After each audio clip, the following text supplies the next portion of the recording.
Imagine this. It's a freezing April night in 1912. You're standing on the deck of the Titanic, the biggest, most luxurious ship in the world. Suddenly, you hear the terrible sound of metal ripping against ice.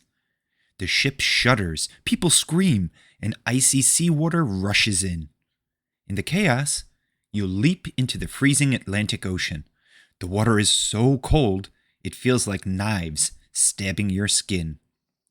You're sure you won't survive. And yet somehow, you do.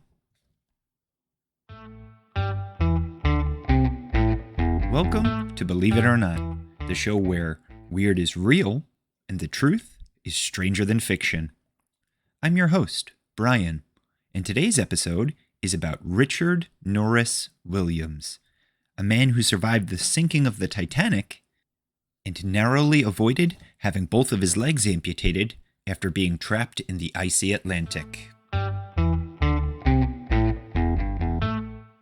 Richard Norris Williams was a 21-year-old American tennis player traveling with his father on the Titanic in April 1912. He was young, strong, and already known for his athletic talent. His dream? To become one of the world's best tennis players. On the night of April 14th, when the Titanic struck an iceberg, Richard and his father rushed to the deck. The ship tilted sharply. Lifeboats were lowering fast, and icy panic spread everywhere. As the ship sank lower, Richard and his father jumped into the freezing Atlantic. Imagine water so cold that it instantly numbs your fingers and toes, making it almost impossible to move.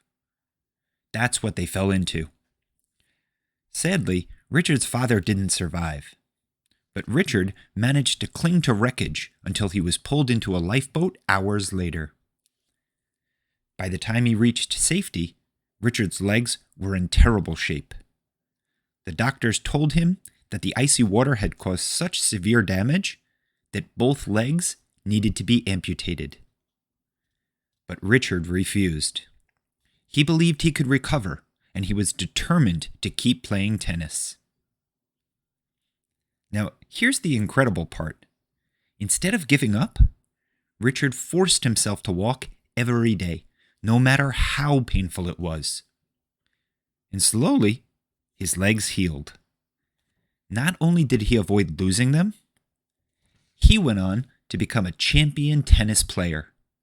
In 1920, just 8 years later, Richard Norris Williams won the U.S. Open and even earned a gold medal at the Olympics. Now, here's a fun fact about this story. Because of his survival and comeback, Williams became known not only as a tennis star, but as also one of the greatest comeback stories in sports history. Now, let's think about this story for a minute.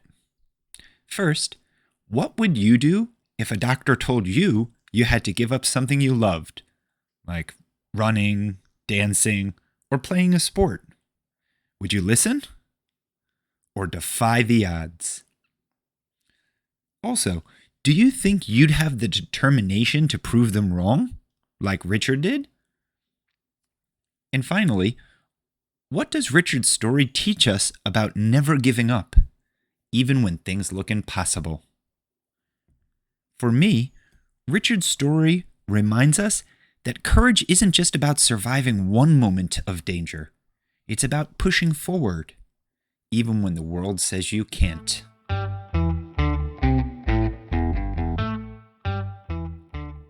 That's it for today's episode of Believe It or Not. Join us next time for another surprising true story.